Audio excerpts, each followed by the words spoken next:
Hi gamin, t'es prêt pour la suite? T'es prêt pour comprendre le trou de la couche d'ozone? D'accord? On y va, let's go. Je te rappelle qu'ensemble on a vu quoi? On a vu le danger des radiations solaires qu'on a focalisé sur les ultraviolets, UVC, UVB, UVA. On a vu ensuite que l'ozone est un gaz protecteur apparu dans l'atmosphère il y a approximativement 1 à 1,2 milliard d'années et que c'est grâce à lui, puisqu'il est protecteur, que la vie a pu se développer sur les continents. D'abord les végétaux, puis ensuite les animaux. Et on va s'intéresser dans cette vidéo aux problèmes causés à l'ozone. Et oui, la fameuse couche d'ozone avec ce trou de la couche d'ozone. C'est comme si on imaginait une sorte de toit. Oh, il y a un trou, gamin, ça va pas. Bon, ça c'est pour les médias, c'est pour faire passer les idées pour que tout le monde comprenne. Mais on va voir que c'est pas tout à fait ça. Let's go, on y va.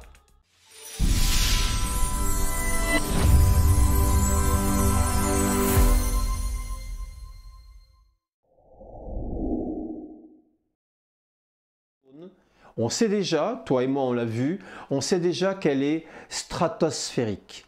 85 à 95% de l'ozone total se trouve dans la zone qu'on appelle la stratosphère, entre 10-12 km d'altitude à normalement jusqu'à 50 km d'altitude. On est bon?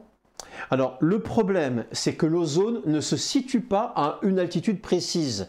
Sa concentration est très diffuse dans l'atmosphère, d'accord? Si on appliquait dans l'atmosphère en altitude les conditions que l'on connaît au niveau du sol, pression, température, quelle serait l'épaisseur de la couche d'ozone? C'est ça la question. Si on tassait tout cet ozone, si on le tassait dans les conditions actuelles, quelle serait l'épaisseur de la couche d'ozone? Eh bien, elle ferait 3 mm d'épaisseur. 3 mm d'épaisseur, aux conditions du sol, hein, pas en altitude. Si on ramenait ce qu'il y avait en altitude, si on condensait tous les atomes avec la pression atmosphérique qu'on ressent au niveau du sol, on serait à 3 mm. Les scientifiques ne parlent pas en millimètres, les scientifiques qui travaillent sur le sujet, ils parlent en unités Dobson. 3 mm, 300 unités Dobson. Voilà, c'est assez facile à comprendre. 300. Voilà. On est bon? Bien sûr qu'on est bon. Donc je viens de te dire que l'ozone était stratosphérique mais diffus dans la stratosphère.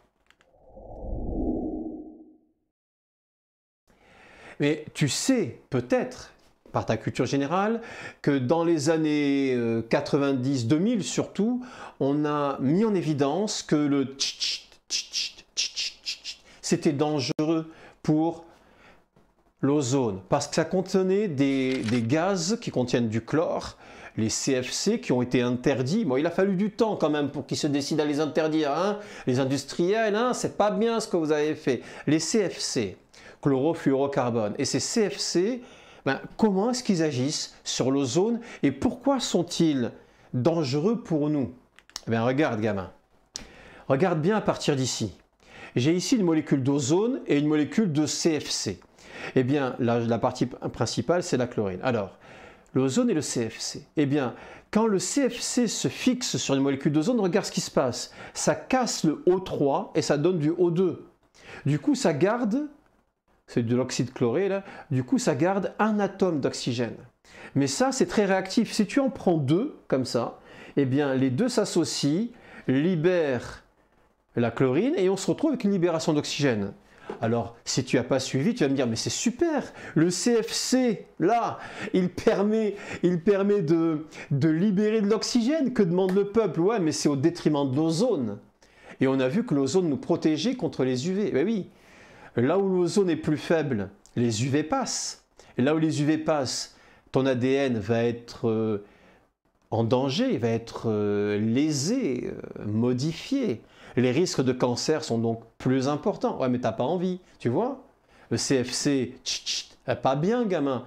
Donc ils disent qu'ils ont changé. Ouais, ils ont changé quand on leur a mis la pression. Ils ont enlevé les CFC, ils ont mis autre chose. J'espère que ce qu'ils ont mis va pas casser les pieds à notre ami l'ozone. Hein, moi, j'y tiens à mon ozone, j'y tiens. Alors, ouais, c'est une explication un peu gentille, mais qu'en est-il de ce trou d'ozone? Qu'en est-il de cette de ce trou. En fait, c'est pas un trou, c'est un amincissement de cette couche d'ozone. Tu veux le voir? Regarde un super document, gamin. Regarde. Je me pousse. Là, c'est l'Antarctique. C'est l'hémisphère sud, hein, le pôle sud au cas où tu as, l'Antarctique. Et les couleurs traduisent une réduction de l'épaisseur de la couche d'ozone, c'est-à-dire une réduction de la quantité d'ozone. D'accord? Alors, en 1971, c'était avant ma naissance, hein, en 1971, la quantité d'ozone se situait aux alentours de 300 unités Dobson, ce qui est bien. D'accord? Mais on a vite remarqué dans les années 90-2000 que c'était en train de plonger. Et on commençait à se dire, on ne va plus avoir d'ozone. Si on n'a plus d'ozone, on va avoir un développement phénoménal des cancers. Bon, t'inquiète. On a un développement phénoménal des cancers, mais ça c'est pour une autre vidéo, c'est en première spécialité. Donc, on a arrêté les CFC et grâce à l'arrêt des CFC, eh bien il a fallu du temps, mais progressivement tu vois que ça remonte. On retrouvera en 2060, simple lecture graphique, la teneur qu'on avait en 1980. C'est-à-dire que réparer l'atmosphère des dégâts que l'on cause, je ne suis pas écolo, mais là c'est une évidence, réparer l'atmosphère prend des décennies, eh oui, des décennies. Pour retrouver 1980, c'est-à-dire ici, il faut attendre grosso modo d'après les estimations 2060. Et pour trouver une bonne quantité d'ozone, il faut attendre 2100. Tu ne seras pas là, je ne serai pas là. Enfin, toi, je te le souhaite. Mais voilà. L'industrie fabrique des molécules dangereuses pour notre environnement et donc pour nous. Et ensuite, il faut décider, réparer. Enfin bref, je ne vais pas faire un peu de politique, mais l'air de rien. Alors, tu comprends que la couche d'ozone est protectrice, c'est ce que je t'ai expliqué ici. Tu comprends qu'il n'existe pas vraiment une couche d'ozone fine, qu'en fait elle est très étalée, c'est la stratosphère principalement. Tu comprends que la quantité d'ozone se mesure en unités Dobson, que la valeur normale à retrouver c'est 300 unités Dobson, d'accord? C'est celle qu'on avait voilà, en 1980, 300 unités Dobson. Que l'utilisation de gaz chloré dans des appareils de propulsion quotidiens utilisés par des milliards d'individus a provoqué la destruction des molécules d'ozone pour former du dioxygène. Qu'on s'est réveillé et qu'on a mis en place un interdit international des CFC, par conséquent, la quantité d'ozone est en train de remonter, gamin. Pour une fois qu'on fait quelque chose de bien, je te le dis, hein, on fait quelque chose de bien. Est-ce qu'on est bon? On est bon, on a la pollution à l'ozone. Et oui, si tu écoutes la radio et si tu vis dans une grande ville comme Paris, par exemple, eh bien, il y a des pics de pollution à l'ozone. Et toi, tu ne veux pas vivre ça. Tu ne veux pas vivre ça, mais je vais t'aider à le comprendre. Ben, c'est très simple. Là, je vais être très rapide. Voilà, voilà. Et tout est dit. Tu n'as pas envie de vivre dans un milieu pareil. Là on est aux States, t'as pas envie de vivre. Regarde l'air, comment il est saturé, c'est dégueulasse. Et toi tu respires ça et du coup ça te fait quoi? Ben c'est simple. Irritation des yeux, irritation évidemment des voies respiratoires, parce qu'il y a trop d'ozone. Alors attends. Il y a trop d'ozone. Ouais, mais tout à l'heure tu as dit que ouais, mais qu'il n'y en avait pas assez. Tu as raison. Attention, l'effet d'un gaz dépend de où il est. Là, c'est l'ozone troposphérique, là autour de nous, entre le sol et 10 000 mètres d'altitude, on est bien dedans. C'est cette ozone-là dont je parle, le pic de pollution se trouve dans cette zone-là. Quand l'ozone est stratosphérique, c'est-à-dire entre 12 km d'altitude et 50-60 km d'altitude, il nous protège.